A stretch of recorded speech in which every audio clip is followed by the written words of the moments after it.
सुप्रभात बच्चों, मैं इंदु झा हिंदी कक्षा में आप सभी का स्वागत करती हूँ। नए सत्र में आपका यह व्याकरण का आज पहला पाठ है और हर बार की तरह इस बार भी पहला पाठ जो है वो क्या है, भाषा के बारे में। तो आपका जो पहला लेसन का नाम है, शीर्षक है भाषा, लिपि और व्याकरण। ठीक है, तो आप उम्मीद करते हैं कि बुक खरीद लिए हैं, तो अपने सामने बुक खोलिए और मैं समझा रही हूँ। अगर आपने बुक नहीं खरीदा है तो भी आप समझ सकते हैं, क्योंकि मैं आपको आज जो समझाने वाली हूँ वो है भाषा किसे कहते हैं, भाषा के बारे में, भाषा के प्रकार, मातृभाषा, राष्ट्रभाषा, राजभाषा, संपर्क भाषा, इन सबों के बारे में। किसे ये क्या है, बोली किसे कहते हैं, लिपि किसे कहते हैं, साहित्य क्या है, व्याकरण क्यों पढ़ते हैं। ठीक है, तो शुरू करते हैं भाषा से। भाषा शब्द भाष धातु से बना है। भाष का अर्थ है बोलना।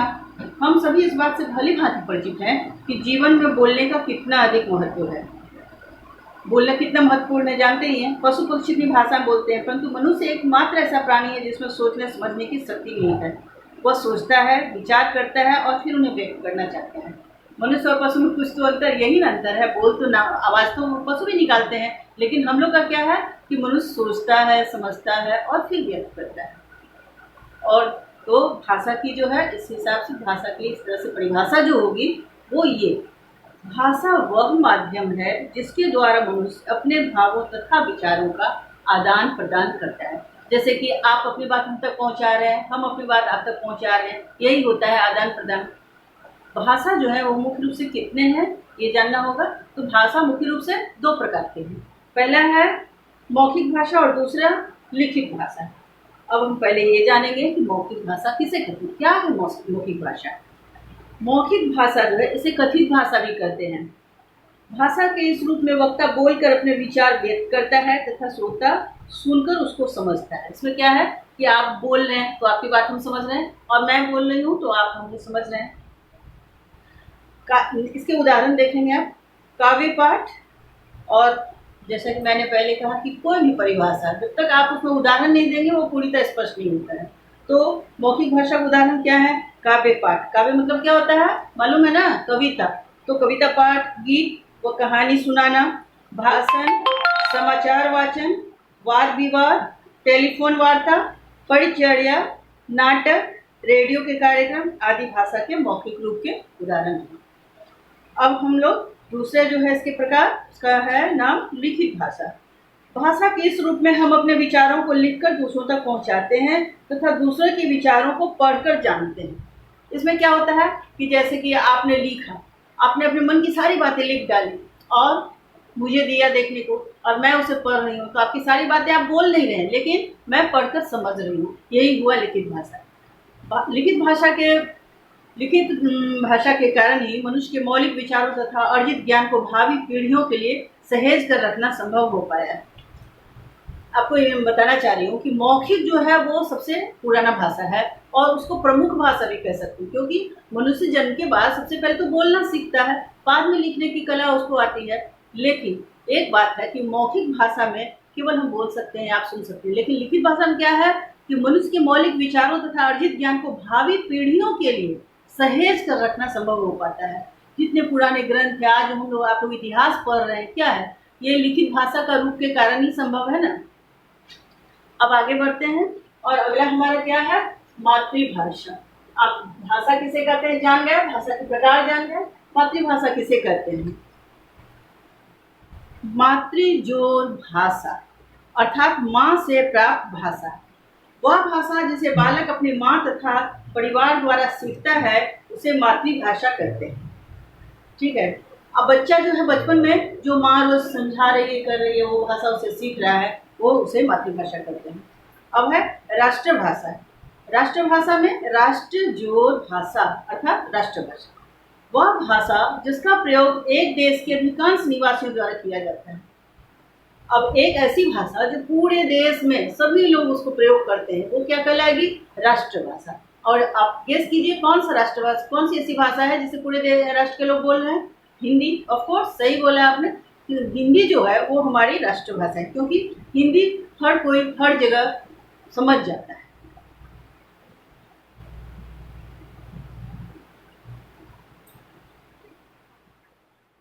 हिंदी हमारी राष्ट्रभाषा क्योंकि भारत में हिंदी का प्रयोग लगभग 70% निवासियों द्वारा किसी न किसी रूप में किया जाता है। सोच लो कि 70% लोगों द्वारा जो है किसी न किसी रूप में किया जाता है। अब राष्ट्रभाषा के बाद राजभाषा, यहाँ लिखा है मैंने राजभाषा। अब आपको राजभाषा के बारे में बताऊंगी, और आप एक बात में कंफ्यूज नहीं होना कि राष्ट्रभाषा और राजभाषा एक है। राष्ट्रभाषा और राजभाषा में अंतर, वो क्या अंतर है वो आप देखो।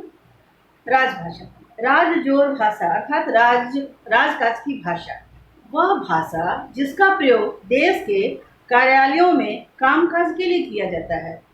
ऑफिशियल वर्क जो होता है ना वो, तो राजभाषा कहलाती है। और राजभाषा की बात आए तो जानना पड़ेगा कि राजभाषा क्या है, हिंदी। लेकिन शुरू से हिंदी राजभाषा नहीं थी।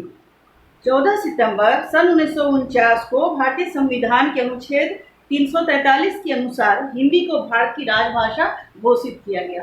और आपको ये भी जानना चाहिए कि राजभाषा किसने घोषित किया था, याद है? नहीं, पिछले साल तो आप लोग पढ़े थे।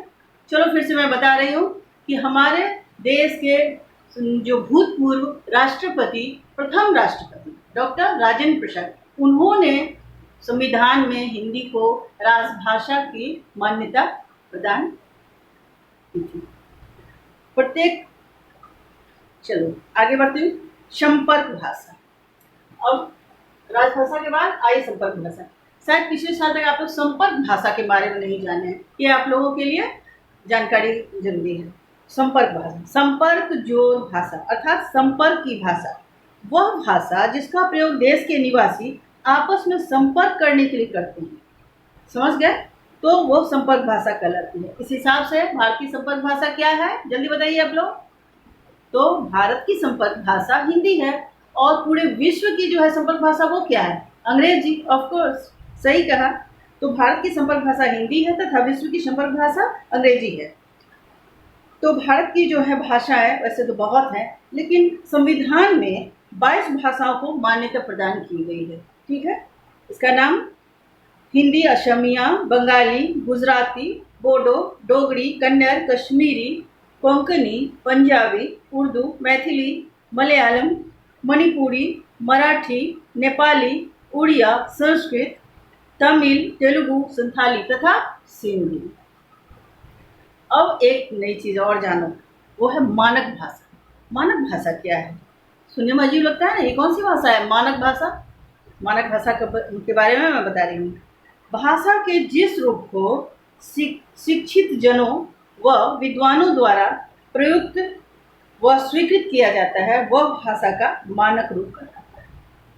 कुछ ऐसी जो है भाषाएं जिनको कहते हैं कि ये सही है लिखने का तरीका, ये जो है विद्वानों लोगों द्वारा और शिक्षित जनों द्वारा जो उसको स्वीकृत किया जाता है, वह मानक भाषा कहलाती है। इसमें क्या होता है, भाषा की एक रूपता को बनाए रखने के लिए भाषा के मानक रूप की आवश्यकता पड़ती है। ठीक है, अब आप एक पेज उलटिए, जो जरूरी है वो हम लोग अभी पढ़ रहे हैं। तो नेक्स्ट हमारा है बोली। बोली किसे कहते हैं आप लोग जानते हैं? किसी छोटे क्षेत्र में प्रयुक्त की जाने वाली वह भाषा जिसका प्रयोग प्राय बोलचाल के लिए किया जाता है, बोली कहलाती है। अब ये बोली जो है उसको भाषा नहीं कह सकते, क्योंकि भाषा जो है पूरे देश में बोली जाती है, लेकिन बोली किसी क्षेत्र विशेष में बोला जाता है, और वहाँ के लोग सुनते सुनते क्या होता है, वहाँ की वह बोली बन जाती है। बोली में साहित्य नहीं लिखा जा सकता है, और बोली जो है वो मौखिक रूप में ही रहता है, वो लिखित रूप में नहीं जाता है। अब आगे बढ़िए। हिंदी की उपभाषाएं व बोलियां। हिंदी की उपभाषाओं को 5 वर्गों में बांटा गया है। उपभाषाएं क्या है? पश्चिमी हिंदी, और यहाँ की बोलियां ब्रजभाषा, हरियाणवी, बुंदेली, कन्नौजी।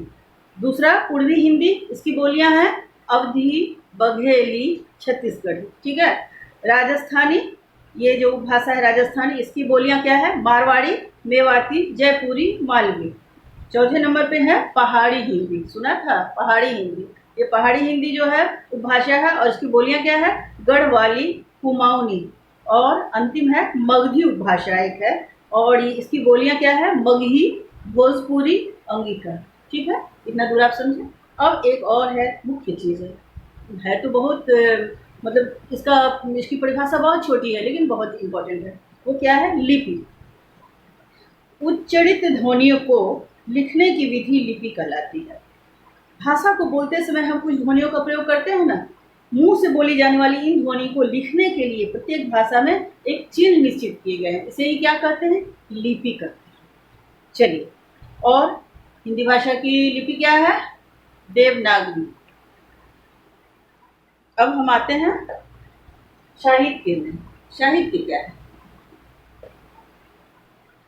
किसी भाषा के ज्ञान के संचित कोष को साहित्य कहते हैं। किसे कहते हैं? याद रखने की बात है, किसी भाषा के ज्ञान के संचित कोष को साहित्य कहते हैं। इसमें ज्ञान व अनुभव की बातें निहित होती हैं। और साहित्य कितने प्रकार की होती है? 2 प्रकार की होती है। पहला होता है गद्य साहित्य और दूसरा होता है पद्य साहित्य। गद्य साहित्य जो है, उसमें गद्य साहित्य की प्रमुख विधाएं क्या होती हैं? पत्र, निबंध, लेख, कहानी, कथा, संस्मरण, नाटक, उपन्यास, जीवनी, ऋतोपाठ, रेखाचित्र आदि, ये सब गद्य जो है गद्य साहित्य है। लेकिन पद्य साहित्य क्या है? जब साहित्यकार अपने विचार तुकबंदी अथवा लय द्वारा व्यक्त करते हैं तथा वह पद्य साहित्य, तब वह पद्य साहित्य कहलाता है। जैसे, मैं बचपन को भुला रही थी, बोल उठी बिटिया मेरी, नंदनवन की फूल उठी वह छोटी सी कुटिया मेरी। इस तरह की पंक्तियां रहती हैं इसमें। अब आइए आप व्याकरण, अंतिम में आ गए, और है व्याकरण। कि व्याकरण हम क्यों पढ़ते हैं? क्या है ये व्याकरण? आप जानते हैं कि वर्णों के व्यवस्थित मेल से शब्द, शब्दों के व्यवस्थित मेल से वाक्य तथा वाक्यों के व्यवस्थित मेल से क्या बनती है? भाषा। यदि ये व्यवस्थित न हो तो भाषा अर्थपूर्ण नहीं होगी। ठीक है, तो किस वर्ण, शब्द तथा वाक्य का प्रयोग कहाँ और कैसे करना है, इसका ज्ञान कौन कराता है? व्याकरण कराता है। अर्थात व्याकरण भाषा के नियम निर्धारित करता है। व्याकरण वह शास्त्र है, परिभाषा इस तरह से लो, व्याकरण वह शास्त्र है जो भाषा के शुद्ध रूप व प्रयोग का ज्ञान कराता है। और अंत में आपको व्याकरण के जानना पड़ेगा कि व्याकरण के 3 हिस्से या अंग हैं। वो क्या है? वर्ण विचार, शब्द विचार और वाक्य विचार। आज आपको ये जो लेसन, जो हमारा पहला पाठ है भाषा, इसमें आप लोग ये सब जान गए। इस सभी की जो परिभाषा है वो आपको लिखना है। और आज के लिए तो इतना ही है पढ़ाई। नेक्स्ट वीडियो जो है आपका, उसमें इस पार्ट का जो पहला नंबर है, पहला पार्ट जो अभी है, इसका सारे क्वेश्चन सब कुछ जो है किए गए हैं, आप उससे अपनी कॉपी में करेंगे। तो आपका ये सेल्फ वर्क कि आप सारे क्वेश्चन को लेके समझ के अच्छे से अपनी कॉपी में लिखेंगे और फिर याद भी करेंगे। ठीक है? ठीक है बच्चों, आज की पढ़ाई पूरी हुई। Thank you.